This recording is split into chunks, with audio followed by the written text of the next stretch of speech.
Hey everybody, Necroxis here, and whew, boy, it's time for the big one, folks, for another character video. This one I promised would be out by 5.4, and, well, I was at least kind of close. At least I'm going to pretend I was.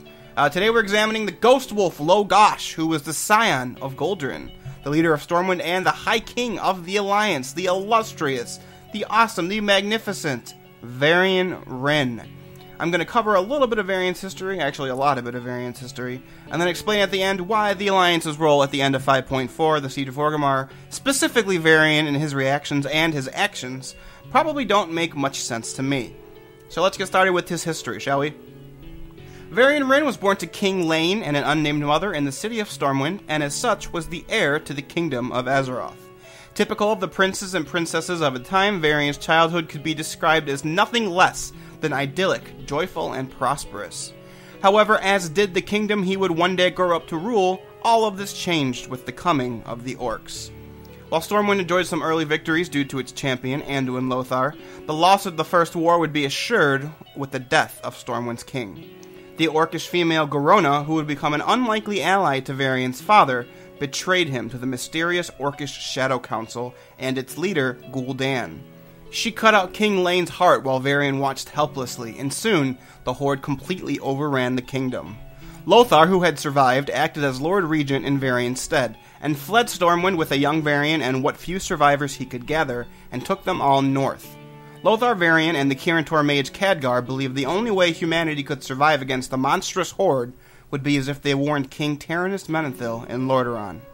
Arriving at the port city of South Shore, Lothar, Varian, and Stormwind survivors arrived at Lordaeron's capital city after a time, where King Taranis warmly greeted them.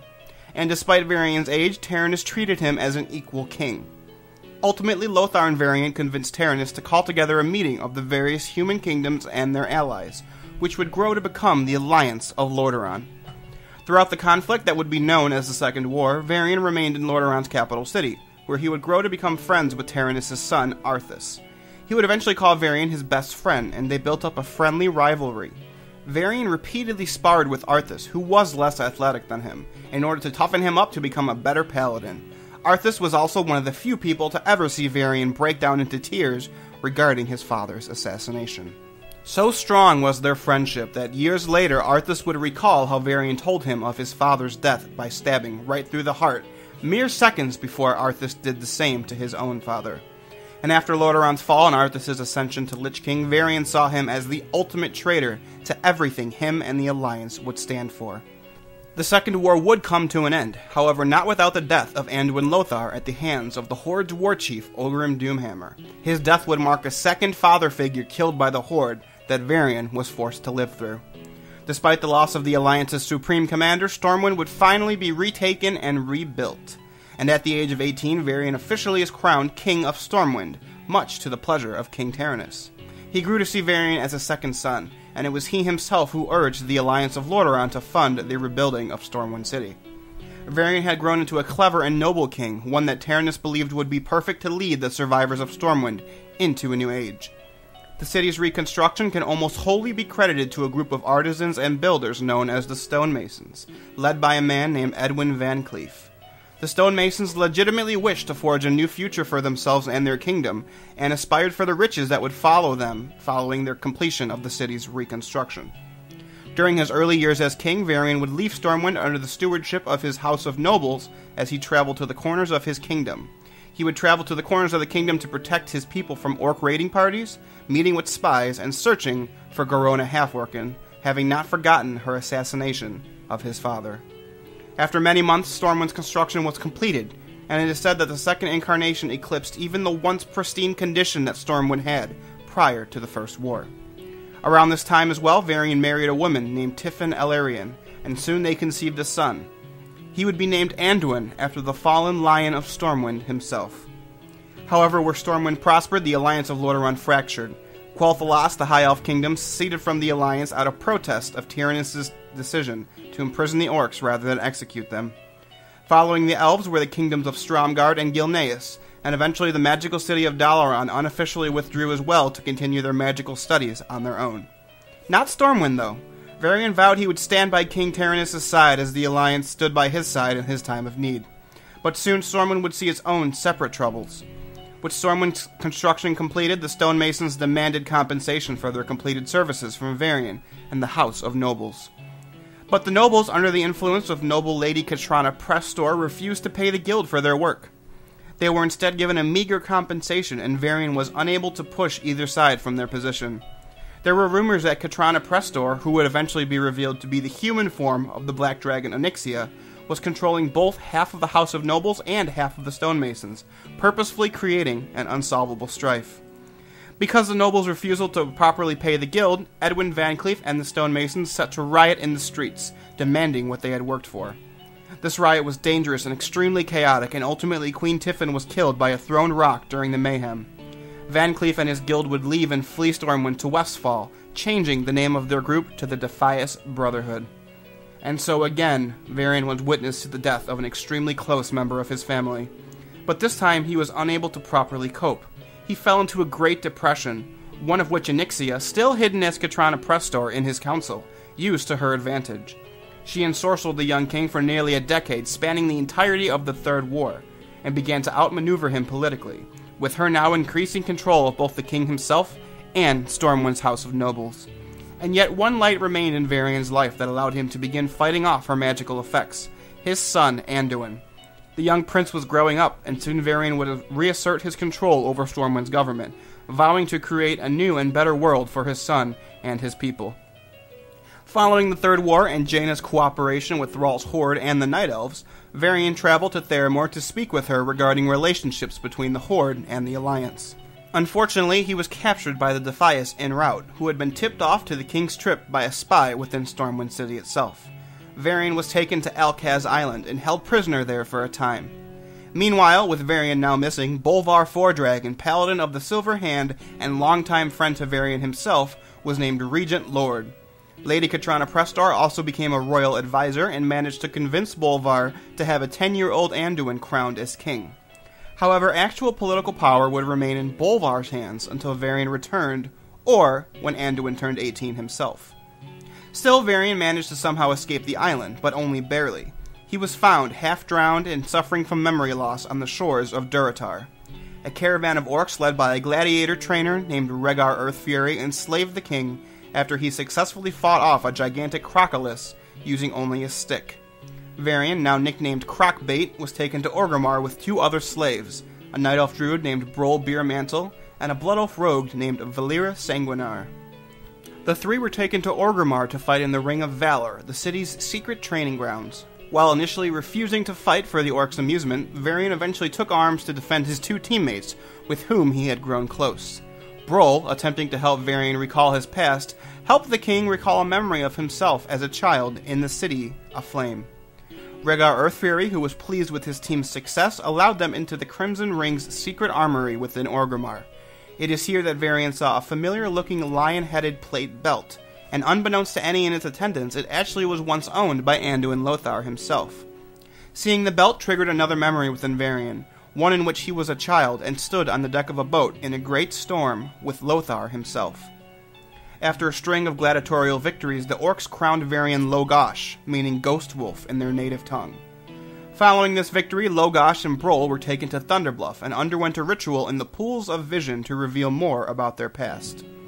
For a 3rd time, Varian received a vision. He saw a woman that he understood to be his wife holding an infant child. This woman told him that his people and his son needed him. Despite the vision being interrupted by a cave elemental, this was the moment that convinced Varian to escape from Rhaegar Earthfury at the next possible opportunity. In exchange for defeating the cave elemental, Brol and Logosh were invited to the tent of the Tauren archdruid Hamul Runetotem. Hamul told Logosh the story of the beast whose moniker he wore. Logosh was a massive white wolf renowned for his ferocity in battle. He aided the Night Elves against the Burning Legion's invasion 10,000 years ago and disappeared after having defended the city of Eldrith Alas, which would go on to be now known as Dire Maul. The Archdruid gave Logosh and Brol the feather of a hippogriff. Using this feather to call Sharp Talon from Ashenvale, Brol and Logosh succeeded in escaping the Horde.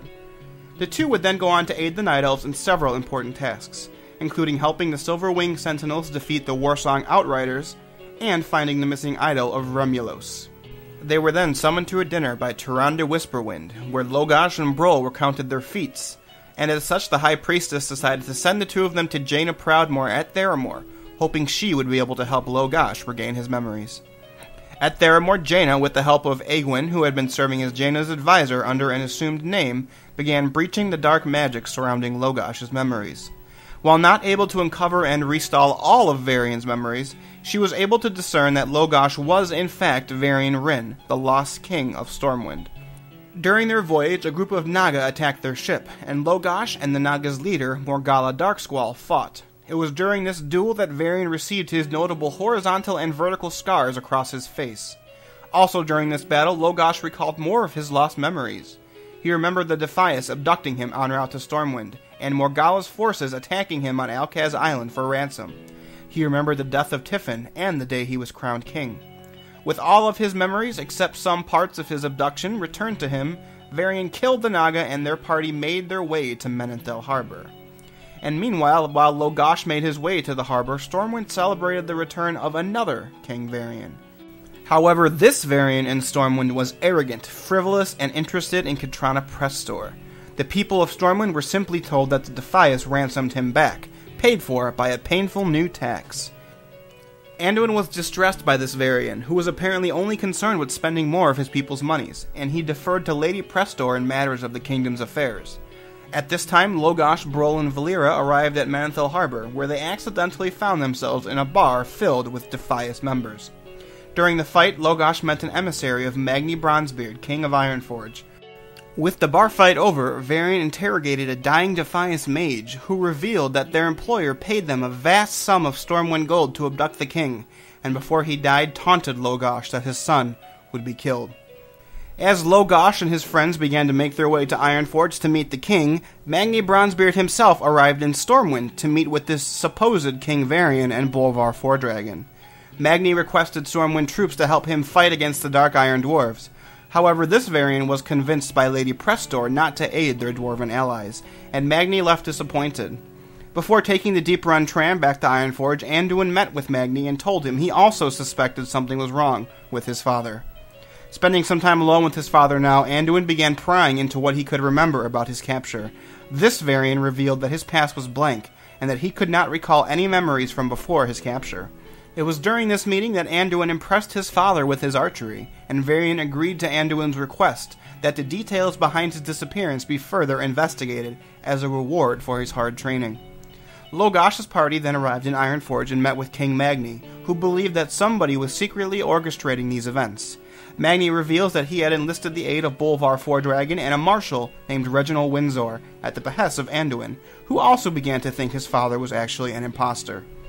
Windsor, having been investigating, soon came to the conclusion that Varian and Stormwind might not only be an imposter, but also a dragon. And now back in Stormwind, Anduin, Varian, Bolvar, and Lady Prestor rode horseback through the countryside. Anduin took this time to try and convince his father of all of Stormwind's problems, many of which were caused by Lady Prestor herself, but before he could continue, an unknown assailant caused Anduin's horse to fall over a ledge. Varian swiftly caught his son, and after touching him, visions began flooding his mind. Varian saw the Defias carrying him unconscious. He saw himself being strapped to the ground and covered in a runed circle, with robed figures casting dark magic. He remembered being chased on Alkaz Island by Naga, and finally jumping off a cliff, trying to escape. It was during this saving that Anduin lost any doubts about his father being an imposter, and Varian began telling the three about these visions until Lady Prestor touched him.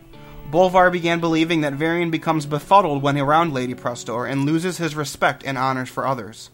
Secretly, Bolvar began to worry that learning the truth behind these events would lead to trouble for them all. Returning to Stormwind, Bolvar contacted Magni via magic and told him that Windsor was close to discovering the dragon impostor's identity. But Windsor was captured by Dark Iron Dwarves in the Black Rock depths before he could do so. Logash and his allies were sent to rescue Windsor, and afterwards he had told Logash all that he had learned. Finally, Logash, Windsor, and their allies arrived at Stormwind. They were halted by General Marcus Jonathan, who was commanded by Lady Prestor to arrest and execute them as traitors. Fortunately, Windsor was able to convince Marcus of his loyalty to Stormwind, because they had served previously together under High General Turallion. Prestor began frantically gathering her soldiers only to be stopped by the other Varian. He had told her that she was disobeying the chain of command, and that he was in charge of Stormwind, not her. Entering Stormwind Keep, Logosh declared that Katrana's masquerade was over, and called her by her true name, Onyxia. Chaos breaks out as Lady Prestor and her guards transform into their true draconic forms, and Windsor, Bolvar, Logosh, and their allies begin battling against them. During this battle, Windsor is incinerated by Onyxia, and Logosh begins to engage the doppelganger Varian, claiming he threatened the stability of Stormwind. Anduin urged the two of them to stop and focus on the true threat of Onyxia, and during this moment, Onyxia abducts the prince and dares them to come to her lair before teleporting out of Stormwind. Logosh and Varian both mourn for the loss of their son, and Logosh announces he's traveling to Onyxia's lair to rescue him. Relinquishing command of Stormwind to Bolvar, their allies begin to notice the two Varians were essentially polar opposites. Logosh was incredibly anxious to find his son, while showing incredible will in commanding his troops, while the other Varian was calm, passive, and charming ever since he ridded himself of Onyxia's influence. Arriving in Theramore, Jaina reveals that she had discovered the magic used on the two of them was very, very old. She theorizes that Onyxia tried to gain influence over Varian after Tiffin had died, but his connection to Anduin allowed him to periodically break her control. Thus, the Black Dragon decided she would control Varian by using a spell that would essentially destroy his conscience, will, and responsibility. Casting enchantments around the two Varians, Jaina finally allowed themselves to remember what had actually happened. On Alkaz Island, the original Varian is tied to the ground, while cloaked figures cast dark magic onto him. In a blinding flash, Varian awakens to find himself laying next to an exact duplicate of himself. Onyxia unmasks herself and intends to kill the strong-willed Varian, but is stopped by the arrival of Morgalla Darksquall and her Naga. Onyxia and her servants battle against the Naga, while the strong-willed Varian breaks himself free and begins to fight. He tries to free the other version of himself as well, but this one is too unnerved to properly wield a weapon. The weak-willed Varian is knocked off a cliff, falls into the ocean, and is captured by the Naga. The strong-willed Varian tricks Onyxia into believing she had killed him, and she leaves. More Naga then appear, and Morgalla attempts to capture Logosh, but he flees to the other side of the island and jumps into the ocean, hoping the Naga would not follow him. His escape attempt fails, however, and he arrives on the shores of Durotar. Logosh and Varian realize they are the same person, but only a half of what they should be. Jaina explains that despite Onyxia's spell splitting them into two, they both were able to fight past the spell and regain who they truly were. One Varian goes on to become Logosh, the Crimson Ring champion, while the other was ransomed and returned to Stormwind to be further ensorcelled by Onyxia. Before leaving for Onyxia's lair, both Varians are given an ancient elven sword by Jaina. Shalator, the Shadow Render, and Elamain, the Reaver. Logosh and Varian then lead an attack on Onyxia's lair after Jaina disables the magical barriers around it. Making their way into her chamber, Onyxia threatens to kill Anduin unless they surrender Stormwind to her, with Anduin urging them not to give in to her threats. Logosh throws a knife to free Anduin, and he is caught by Brol Beermantle, who transforms into a raven to catch the falling prince midair. The battle against the broodmother then begins. Brol and Jaina are removed from the fight by Onyxia's fear magic and tail swipes, and Onyxia attempts to kill Logosh by casting the spell onto him that she was going to do on Alkaz Island. At this very moment, the other Varian steps in front of him, saying he should die because Logosh is the true embodiment of who they once were. Logosh, not willing to sacrifice his double, leapt alongside him, and Onyxia's magic spell is disrupted by having both Varians in it. After a moment of silence, the true Varian emerges, with both halves fused back together. In her desperation, Onyxia tries to incinerate him, but he swiftly dodges her attacks and impales her with his newly fused sword, Shalamain, killing her. Varian returns to his son and his friends, telling them that their debt to Stormwind this day will be repaid, and that his kingdom has now been reborn with a new hope for the future. Varian decapitates Onyxia and sends her head to be hung from Stormwind's ramparts, while Brol seals her lair with summoned roots, forever denying any further brood of the broodmother to return. Varian, finally whole, returns to Stormwind with his son, and sometime later, when touring Kalimdor, he is asked by Jaina to meet with Thrall, so that tensions between the Alliance and Horde could be discussed. While he was wary of the Horde, Anduin and Valeera convince him that a Orc-Human alliance may benefit Stormwind in the end. At Theramore, Varian and Jaina meet with Thrall and his advisor, Garrosh Hellscream. Varian and Thrall have a peaceful discussion with an eye toward mutual gain. They begin talking about their pasts and resource problems their kingdoms have. Varian offers to provide Thrall and the orcs with lumber, and Thrall offers copper and exotic hides to Stormwind in return. And after receiving reports of Goldshire and South Shore being attacked by the Scourge, Varian ends the meeting early and prepares to leave. The human and orc forces nearly depart amicably, but Twilight's Hammer attacks the city. The Alliance races of the Twilight's Hammer cult attack the Horde, while the Horde races of the cult attack the Alliance. Varian, amidst the battle, then notices Garona Halfworkin, his father's assassin, has joined the battle and believes that Thrall had sent her to kill him, as she did his father. Slowly, Twilight's Hammer begins to lose the battle, and Varian nearly kills Garona before her son, Medan, intervenes. Tossing him aside, Medan is captured by a retreating Twilight's Hammer agent, and the battle ends.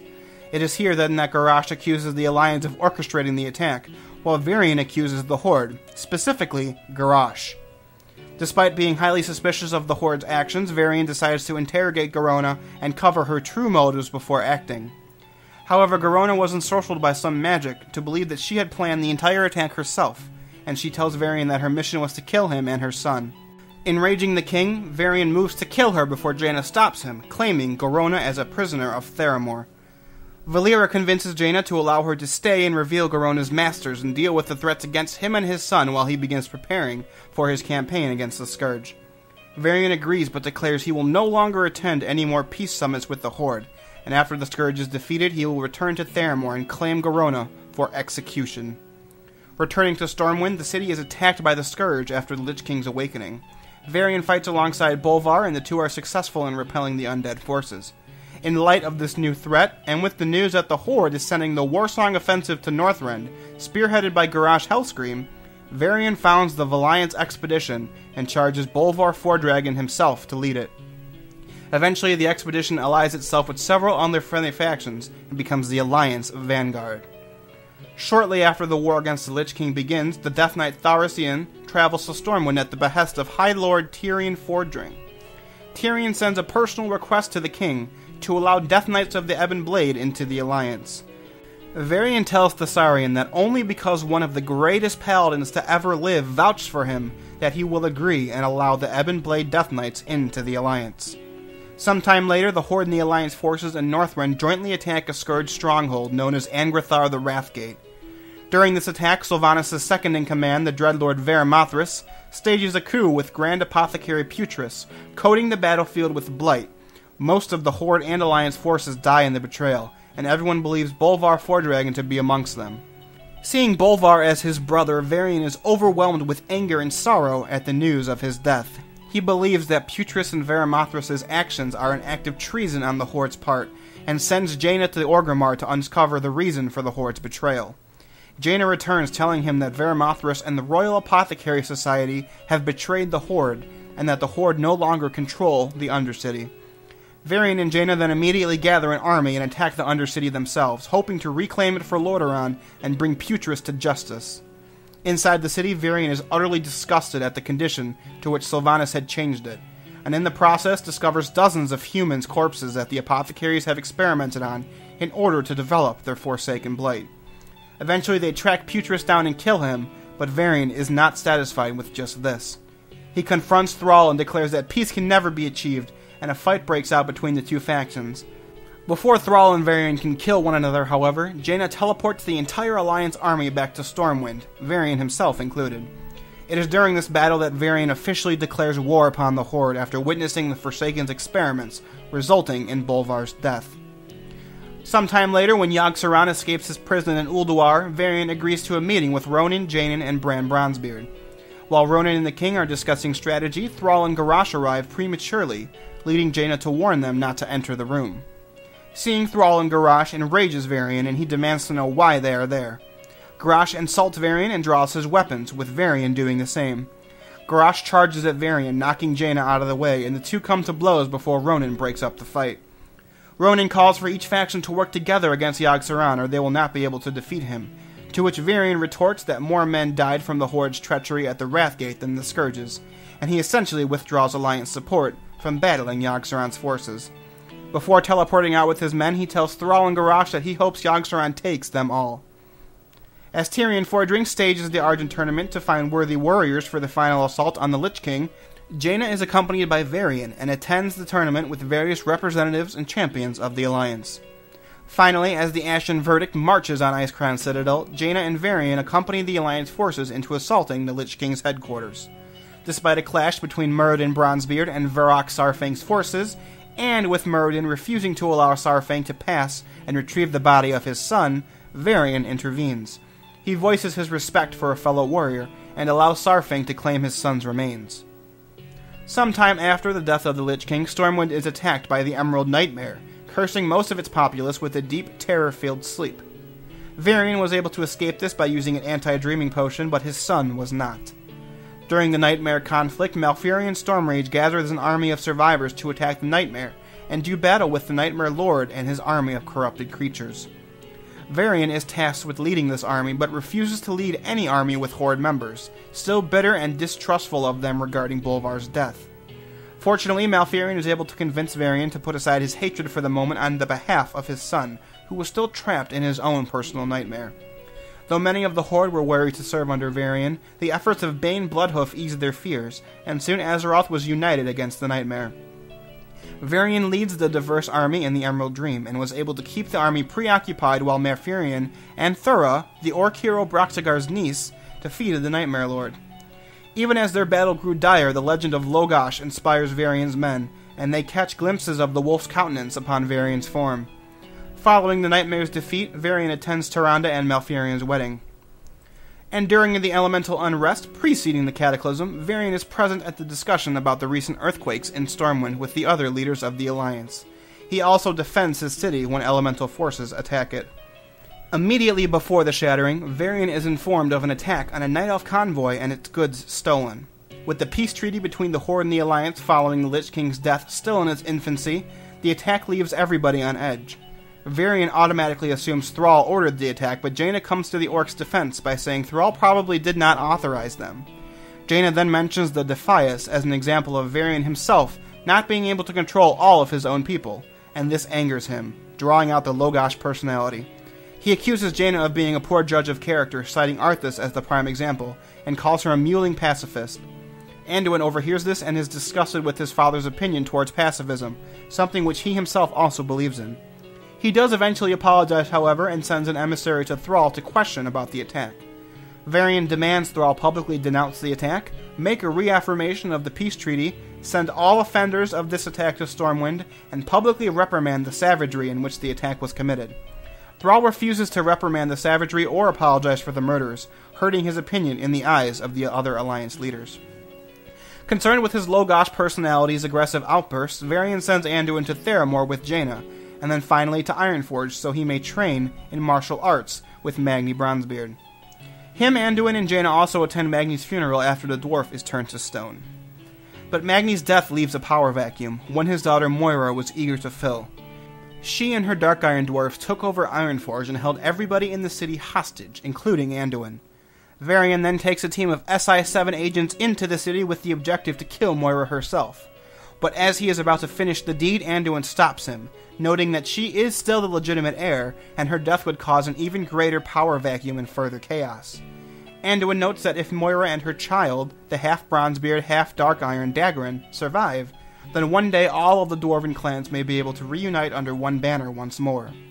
The king is convinced by his son, but tells Moira she must earn her crown and her people's respect, and thus he forms the Council of Three Hammers, a ruling body supported by Ironforge's populace. Following the shattering, Gen Greymane lobbies to bring Gilneas into the Alliance, and a leader summit is held in Darnassus. While most of the other leaders support the decision, Tyrande and Malfurion know that Gilneas could never be truly inducted into the Alliance without Varian's blessing. Arriving at the banquet, the king immediately insults the Gilneas and Gen as cowards, citing their abandonment of the Alliance of Lordaeron during their need in the time of the Third War. He absolves himself of any association with them and declares that the Alliance has no need for fair-weathered friends. While trying to convince Varian to reconsider, Malfurion realizes the king has become a hardened cynic. He still struggles with the turmoil of Onyxia's corruption, the death of his wife, Marshal Windsor, and Bolvar, the fall of Lordaeron, and becoming the leader of essentially all of the surviving humans on Azeroth. The Archdruid advises Varian to forgive himself for his faults, and to try and not hold Gen to such a rigid standard as he does himself. Overhearing this argument, Anduin decides to travel with the Draenei prophet Velen, instead of returning to Stormwind with his father, something which worries the king. Anduin was the only thing he had left in the world, and in his panic, he grabs his son's arm as the prince tries to leave, hurting him in the process. Malfurion then invites a depressed Varian on a hunt to lift his spirits. During said hunt, Varian and Genn meet up once more and begin butting heads, but after accidentally angering a giant bear, the two end up working together to save one of Genn's subjects. A time later, Varian seeks out Genn once more and asks for his help to control his anger, a feat of which the Gilnean Worgen were used to achieving. Taking the king to the Howling Oak Tree, Genn tells Varian of the ritual that his Worgen subjects undergo in order to control the feral side of them. Instructing Varian to recall the most relevant moments in his life, Varian partakes in the trials of Tranquility, Trial of Balance, and Trial of Fury. During the Trial of Tranquility, Varian comes to realize that even though his childhood was taken from him by war and violence, he has had good memories that remained with him, memories that his traumas could not take away. In the second trial, he reflects on his time in Lordaeron with Tyrannus, pretending to be an intelligent, diplomatic, and upbeat ruler. In actuality, he had his own doubts of despair and depression that only Tiffin, with her vibrant personality, could balance. He then realizes that Tiffin brought laughter and joy into his life and vowed to honor her memory by moving on from her death and learning to forgive himself and become a better man, a better father, and a better king. In the final trial, Varian only thinks of his son. He remembers often being scared for Anduin's safety, but realizes that this fear would only make him more helpless to those things that threatened his son and his kingdom. Thinking of these threats began to send Varian into a rage until he recalled how his own rage hurt his son. He promises himself that he would no longer be led by rage, and would only use it as a devastating force against his enemies in battle. It is at this moment that the wolf ancient Wrynn, from which Varian earned the moniker Logosh, howls, and Genn and his Worgen watch as the aura of the wolf ancient envelops Varian, making him Wrynn's champion. Varian gathers Genn and his Worgen and attacks the Horde forces in Ashenvale, who have overrun a large portion of the territory at this point. As Varian and Genn's forces begin turning the tide, the Alliance forces begin to cheer for Wrynn and his champion as their battle cry. Varian in this battle would meet Garrosh and handily overwhelm him, disarming the war chief of his mighty gore howl. But before the battle could conclude, they are separated by a dying Magnetar. Garrosh and his Kor'kron then retreat, and the Alliance reclaim major portions of Ashenvale from the Horde. Following the victories, Varian calls another Alliance summit and supports the Gilneans' induction into the Alliance, apologizing to the leaders for letting his rage divide his faction. Unfortunately, where Varian's victories grew, his relationship with his son suffered. With Anduin still traveling with Velen, Varian returned to Stormwind and examined the city's damage following Deathwing's path of destruction. He vowed the city would be rebuilt at any cost, and found himself becoming angrier and angrier as he listened on in a discussion with the city's nobles about their repair costs. Launching into a diatribe, Varian declares that their petty complaints hold little weight to the wars against Deathwing and the Horde that the Alliance found themselves in, declaring that if ferocity made him a monster, the king gladly accepts that he is a monster. He is the monster Stormwind needs.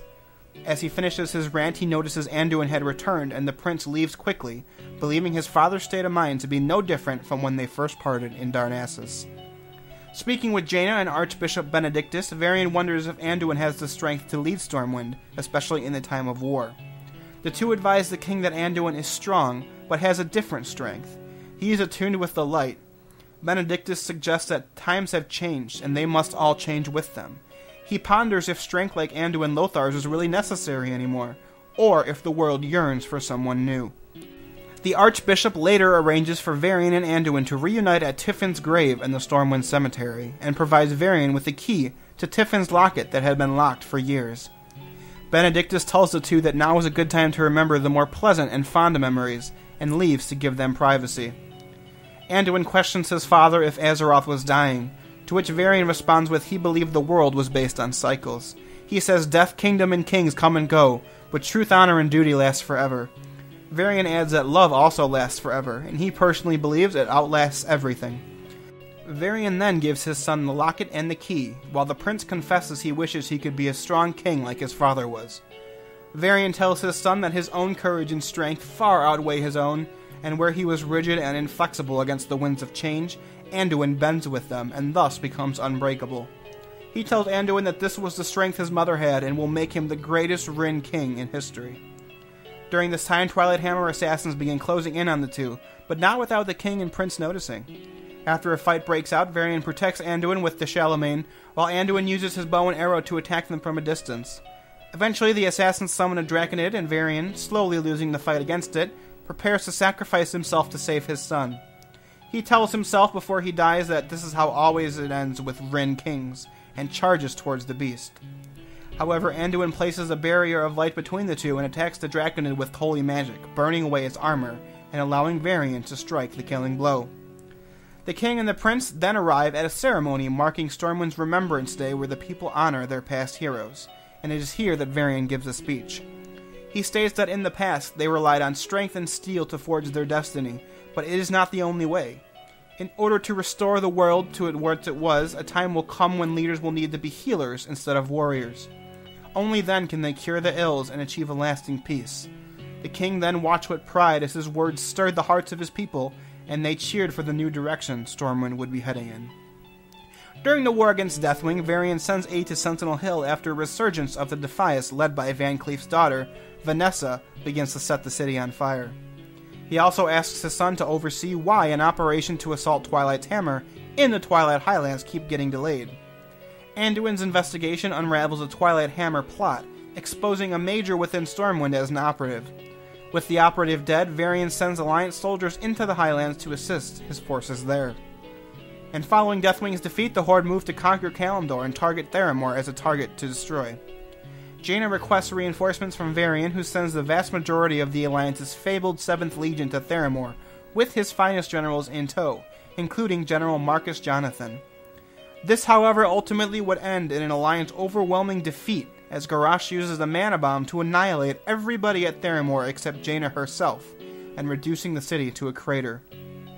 And although she survived, Jaina was traumatized by the experience, and was enraged by the energies of the bomb. She frantically requests that Varian rally the surviving Alliance fleet and assault Orgrimmar to annihilate the Horde, who she believes have congregated there to celebrate their victory. Varian counters by saying the Horde have blockaded Kalimdor, and they are unable to regroup with their Night Elven allies, and that a counterattack must be done intelligently in order to avoid more losses. It is at this moment that Jaina unveils the Focusing Iris, a blue dragon artifact that Garrosh had used to power his mana bomb, and offers it to Varian to decimate the Horde. But both Varian and Anduin argue against using the same tactics that Garrosh did. This infuriates her, and she leaves to fight the Horde using her own methods, after calling them both cowards. Rebuilding the Alliance fleet, Varian and the other Alliance leaders develop a strategy to fight the Horde. Varian proposes a feint. The Alliance would spread word of a false trail that they were sailing to liberate Darkshore from the blockade, which would then force the bulk of Garrosh's army to stop them. They would then attack Orgrimmar itself, hoping for the aid from those within the city that are discontented with Garrosh's leadership. Before leaving for the battle, Varian and Anduin give a speech to the Alliance troops to remind them what they fight for. They will be fighting the Horde for justice, not genocide, and will never stoop to such monstrous tactics as Garrosh has. They embody the ideals of the Alliance and will achieve victory on their terms. The king then sets off and leaves his son in charge of the city. Fortunately, the Alliance feint works, and the majority of the Horde's navy is left to attack a non-existent Alliance fleet at Darkshore. However, Garrosh unleashes another secret weapon from his arsenal, subjugated Kraken enthralled by his dark shamans. Garrosh himself joins the fray, and him and Varian spar again, and the Alliance fleet begins to lose the battle against the Kraken. Varian orders the retreat, only to be trapped by more Kraken that have been summoned. Again preparing to die in battle, Varian instead was saved by Jaina and an army of water elementals that she had summoned with the Focusing Iris. Using the elementals to annihilate Garrosh's forces, Jaina and Varian then reclaimed Northwatch Hold, which had fallen to the Horde forces before Theramore's destruction. The defeat forces Garrosh to end his blockade of the Night Elves, and Varian ordered an Alliance ship to accompany Jaina to Theramore to give those killed there a proper burial. Meanwhile, Varian himself returns to Stormwind and oversees a new fleet's construction. Shortly after the mists around Pandaria fall, Varian greets the two Shui Pandaren, who decide to follow the Alliance, advising them that even though there are some Pandaren that chose the Horde, they must now be considered enemies. He also orders a strike team consisting of SI-7 agents to accompany the Skyfire airship to Pandaria to retrieve Anduin, whose ship had last been seen running aground there. During the landfall campaign, Varian and the Alliance fleet arrive in the Krasarang Wilds, and Lion's Landing is created. Here he reunites with his son, who advises his father against bringing the Horde and Alliance war to Pandaria. Varian assures him that he is not fighting the Horde out of hatred, but out of a love of what is right, asking his son to trust him. It is during this time that Varian also assists Tyrande Whisperwind and her Night Elven Rangers in defeating a Horde force holed up in the Temple of the Red Crane. Their victory, which Varian earned through patience rather than rash action, impresses Tyrande and pledges her Night Elves the full support to Varian's own command. Varian then meets with the rest of the Alliance leadership at the Shrine of Seven Stars to discuss the pros and cons of using a Sha artifact against the Horde. With Anduin advising them that the Sha are not to be underestimated, the Alliance overwhelmingly votes not to use the power, and Varian himself destroys the artifact they had found. As the conflict heats up between the Alliance and the Horde on Pandaria, Varian sends Anduin to negotiate the Blood Elves' withdrawal from Dalaran, as the Sunreavers claimed fealty to the Horde. At first, Jaina dismisses Varian's request, having learned that cooperation between the High Elves and the Blood Elves could still be achieved in her city. However, soon later, Jaina discovers that the Sunreavers had helped Garrosh steal the Divine Bell, a Sha-producing Mogu artifact, from Darnassus through means of Dalaran itself. Jaina mobilizes the Kirin Tor, the Alliance, and the Silver Covenant forces and purges the Horde from Dalaran City. After reporting the purge to Varian, he tells Jaina that he was secretly negotiating with Lorthamar Tharan to bring the Blood Elves into the Alliance, as they were not fond of Garrosh either. Varian expresses disappointment in Jaina's actions, as she has ruined this negotiation, but she disregards them and teleports away. At the apex of the Krasarang conflict, Varian learns that Anduin and the Alliance operatives had stopped Garrosh from using the Divine Bell, although Anduin nearly lost his life in the process. Varian regrets not sending his son back to Stormwind, and orders for Velen to arrive and tend to Anduin's wounds. Jaina, who had become furious of learning of this, vows the Kirin Tor will make Garrosh pay, and after she leaves, Varian declares that the Horde are crumbling beneath Garrosh's feet, and that the Alliance will then deliver the final blow to the Warchief. During the escalation, Zandalari trolls threaten Ironforge by rallying the Frostmane trolls against them. Varian muses that if he helps the dwarves with their troll problem, they would give him more troops to use against the Horde, but he was unprepared for how much the dwarves did not trust one another. When seeking help from the Council of Three Hammers, Muradin Bronzebeard and Falstad Wildhammer declined to offer aid in Ironforge's defense, out of fear that if they did, the Dark Irons would then take control. The only person to offer aid was Moira Tharison herself, and she states that the Dark Irons would prove their loyalty to the Council, to Ironforge, and to the Alliance on this day. Moira and Varian set out into the snow and eventually succeed in defeating the Zandalari and the Frostmane trolls in Dun Morogh. The King and Moira then return to the Council and announce their victory, which shame Muradin and Falstad. They vow never again to allow their fear and distrust to cloud their judgment, and all three dwarven leaders pledge their support to the Alliance cause. And as the war slowly makes its way to Garrosh's front door, Varian sends SI-7 agents Amber Kieran and Sully McLeary to scout out a naval landing position in Durotar, near Orgrimmar itself. When the two learn that the Horde is amidst a full-blown civil war, Amber sends an envoy to establish a coalition to the Darkspear Rebellion.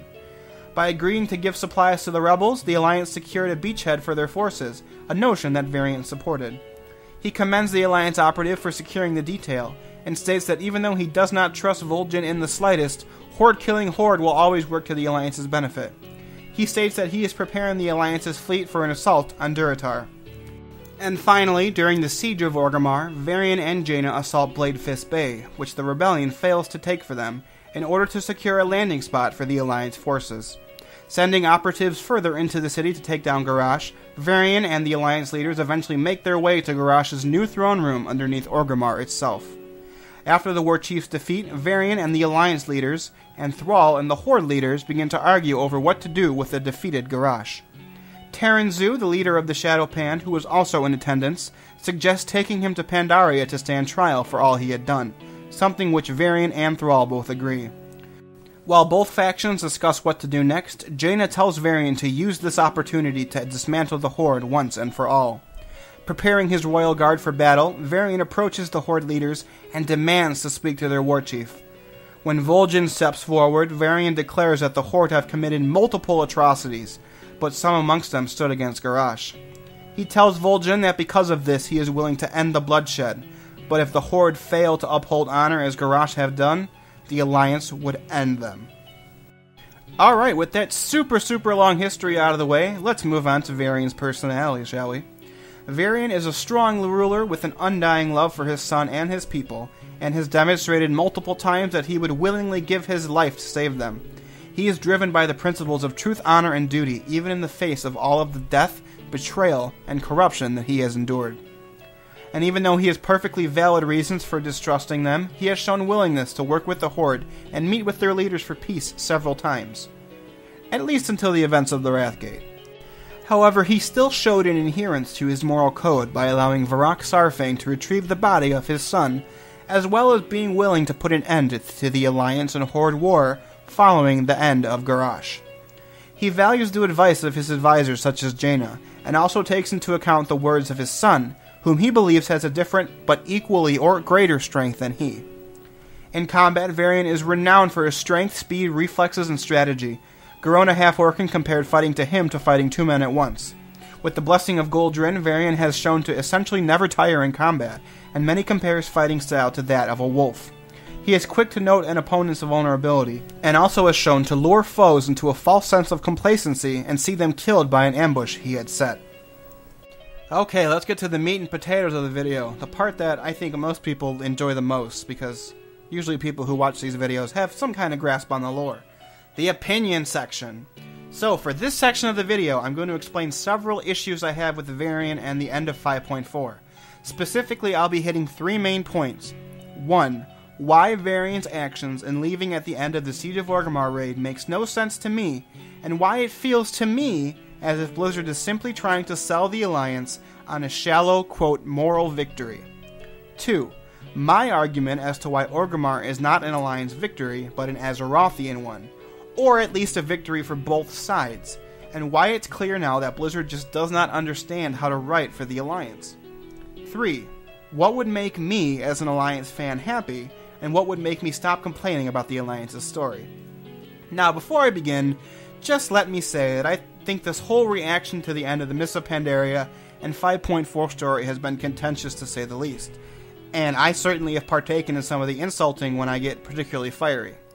So I'm going to ask all discussions and comments to try and be as civilized as possible, and I've phrased my words in this section to try and be as coherent, logical, and objective as I possibly could on an admittedly subjective topic. So let's begin. This is why I don't feel that Varian's actions at the end of the Siege of Orgrimmar raid make sense. Essentially, it boils down to how a military leader would react realistically in a similar fashion.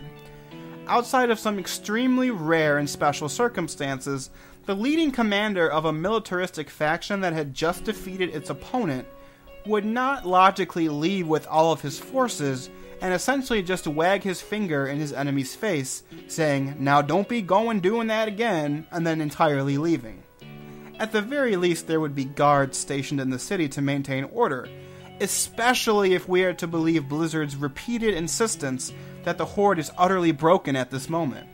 How I think Varian would realistically act if he was a commander, and not confined to what I consider terrible storytelling, he probably would take control of Orgrimmar for the immediate time being. Whether or not he'd relinquish control down the line is another thing and a story element that I think would be really nifty if explored, but I have no doubt that a military commander would at the very least make sure his enemy isn't going to immediately plot to retaliate after their loss. Now, the counter-argument to this is something to the effect of, but the rebellion isn't the Alliance's enemy, Garrosh is. And it's the same argument that I disagree with. The tensions between the two factions didn't just start with Garrosh. Orcs have continually been pushing into Ashenvale, even during Vanilla, and Sylvanas has been trying to conquer Lordaeron basically since the Forsaken became a faction. Thrall was warchief under both of these events. And furthermore, in Cataclysm, everybody except perhaps Vol'jin himself were completely fine with what Garrosh was doing. Troll, Orc, Forsaken, Blood Elf, Tauren, and Goblin leaders had absolutely no problem with Garrosh's warmongering until it turned on them. I am sorry, but I just don't think Blizzard and players can pin everything that has happened in the last two expansions on Garrosh. Bane is really the only person who gets a break in this regard, since he blatantly warns Jaina what was coming her way before Garrosh destroys Theramore. So why do I consider this a shallow moral victory? It mainly is because throughout all of Cataclysm and a good chunk of Mists of Pandaria, the Alliance has been getting its ass whooped. And most of these ass whoopings have occurred in the game. Losing Lordaeron, Ashenvale being invaded, the Twilight Highland Wildhammer dwarves being wrecked by the orcs, Theramore being destroyed, etc. However, Blizzard has been spending the latter half of this expansion talking about how the Alliance is stronger than ever. And what is shown in the game to support this? A half-assed scenario starring Tyrande Whisperwind totally out of character and nearly universally hated story-wise by everybody, and a scenario with Moira Thorison where Varian shows up and takes credit for the work the Dark Irons had done. Now, Blizzard is quick to point out that Dalaran and the Kirin Tor are now on the Alliance's side, but Dalaran as a war asset never appears in the game, and the Kirin Tor are not seen anywhere in the Siege of Orgrimmar raid. Furthermore, when the Purge of Dalaran occurs, Blizzard tries their absolute damnness to paint the event as morally gray as possible. Jaina is characterized as an insane tyrant killing civilians in the street. The Sunreavers scapegoated all of their possible betrayal on that one agent, and then the rescued Sunreaver agents join with Grand Magister Romat's Magi and Silvermoon, effectively making them as powerful as the Kirin Tor is. There is no evidence showing the Alliance superiority in the game except for the ending cinematic, where Varian simply acts as if there is. He then issues a veiled threat to Vol'jin and leaves. To wrap up this first point, let me finish with addressing Blizzard's blatant attempt at saying the Alliance are the morally superior ones. This is why Jaina, again, is painted as crazy for wanting to dismantle the Horde at the end of the raid. This is why a big chunk of players are making the absolute false comparison between Jaina and Sylvanas. I believe they even realized how bad they made Jaina look, and the storyline of the Alliance wanting the Retribution seem evil, because Dave Kosak had to go on Twitter after the cinematics came out and proclaim that Jaina's words did not mean she wanted to kill all the Horde, and that Jaina wasn't crazy. Blizzard had to go to an outside resource to be like, look everybody, Jaina actually isn't crazy, even though we kinda made her seem like she was batshit nuts in the cinematic. To quote the man himself, quote, Jaina didn't say kill, she said dismantle. She asserted that the Horde should no longer self-govern. Just because Jaina started listening to Sabbath and dating dragons doesn't make her evil. End quote. Add to this Blizzard blatantly saying they don't feel as if it's worth to spend assets on showing Alliance reclamation attempts after the raid, I'm convinced Blizzard once more is just shortcutting the Alliance story-wise. They try to sell us the story of the Alliance being the morally superior ones and not wanting retribution, only so they don't have to show us reclaiming territory. And then therefore Jaina's position is seen as crazy. It's an utter cop-out to me, and quite frankly I feel like Blizzard is spitting in my face as an Alliance fan. Okay, now on to point 2. Second, let's address why the Siege of Orgrimmar raid is not an Alliance victory. What it actually is identical to the defeat of Illidan, the Lich King, or Deathwing. It's a victory for Azeroth.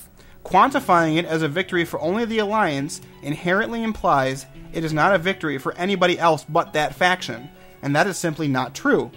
It also inherently suggests that Orgrimmar, until this point, including the raid, is a Horde city, and it is not. It is the capital of Garrosh's forces. The rebellion, which constitutes all of the Horde except Garrosh's loyalist orcs, have either been driven out or been imprisoned within the city. What is happening here is that the Alliance are aiding the rebellion in removing a corrupt leader and retaking their city. It is a victory for everybody, both sides, for Azeroth, but not for the Alliance only. To put a pin in this topic, I would just ask one thing. What has the Alliance, quote, won following this victory? That is just commonplace to them. What have they won? The defeat of Garrosh? That's not an Alliance victory. That actually affects the Horde far more than the Alliance, because they're reclaiming their city and reclaiming everything that makes the Horde the Horde. Could somebody please name something the Alliance has won? I'm seeing a total of nothing here. The fact that Dave Kosak and Blizzard keep trying to argue that the Alliance is entering the Horde's faction headquarters and deposing the Horde's leader, I'm sorry, it's simply just not true. In 5.4, Garrosh is not leading the Horde any longer, and the collection of Horde factions are not calling Orgrimmar their capital at that point. It was the city of all of their enemies. Proclaiming otherwise is entirely disingenuous. And yet, as I have said, Blizzard still continues to do so. They say that we've sieged the Horde's capital, and what else could we want? This makes it abundantly clear to me that Blizzard has absolutely no idea what Alliance players actually want or how to write for us. The fact that they themselves have brought up the straw man argument of, quote, well, clearly the Alliance just wants the entire Horde gone, further supports my argument. This isn't what the Alliance wants. If I had to quantify what the Alliance wants in as simple a manner as possible, it would be this. The Alliance only wants their victories to actually matter and be represented in the game. The second part of that sentence is what's most important. We want our victories to be shown in the game. I was talking to my friend Sayomara of the Grand Old Podcast about the end of 5.4, and I was telling him the issues the Alliance have is it has to do with us losing the entire time and getting the moral victory at the end. I consider that the shallowest victory possible, and he said something that I think is really succinct and a great way to explain my issue with this whole thing. He said, quote, "The Alliance gets words while the Horde get deeds. The Horde get to see what they've done in the game. The Alliance, we just get told to either deal with it or that, no, you guys actually are doing okay." Blizzard, the Alliance players want to see our own faction doing well in the game. We don't want to read a book. The books are great. I have every single book you guys have written. But we want to see it in the game. It's not hard to understand. To finish this second point, I still have not heard a legitimate argument explaining why Blizzard shouldn't phase Ashenvale or some other place to show the Alliance retaking their lands following the Siege of Orgrimmar. People used to argue against this by saying Blizzard didn't want to change the leveling zones, but Battlefield Barons in 5.3 has shown they now have the technology to alter only level 90 content. And then people immediately ask, well, what could they do? They could just do something similar to 5.3. They could perhaps have the Night Elves retaking their land. There could be Garrosh loyalists still alive because they existed outside the city. They could have Garrosh loyalists still alive and fighting in Ashenvale against the Night Elves. They could even have the Horde characters helping the Alliance for once, which barely ever happens, and retake their lands. Vol'jin could agree to move back out of Ashenvale a little bit and actually help the Night Elves push Garrosh loyalists out, or kill them, or whatever. How can Blizzard justify permanently changing Theramore by destroying it, but then not do the same for the Alliance in terms of their own victories? It seems like a cop-out. It's always seemed like a cop-out to me when they've tried to argue the differences, and I just don't get it. Now to conclude, let's talk about Gilneas, shall we? At the end of the Siege of Orgrimmar raid, if you are an Alliance player, and after the cinematic, you can talk to Varian. And when you do, he talks about cleansing the plague from Gilneas, the forsaken blight that Sylvanas had unleashed upon it. He also talks about, quote, containing Sylvanas. Now, if Blizzard has the Alliance retake Gilneas and purge the Forsaken from those lands, I will be a happy human player. I won't be completely content because we ultimately wouldn't have won anything, because we just reclaimed the lands we once had, but it would still be a legitimate win in the Alliance's column. That would make me content. But honestly and frankly at this point, I expect Blizzard to put the retaking of Gilneas, if it actually happens, in a book, and never reference it in the game. Because mainly the same thing has happened with other Alliance victories. As a fan of the lore, the potential of 5.5 and the retaking of Gilneas is Blizzard's last attempt to keep me interested in the story. I am on the literal edge of quitting the game, out of such obvious loathing of our faction.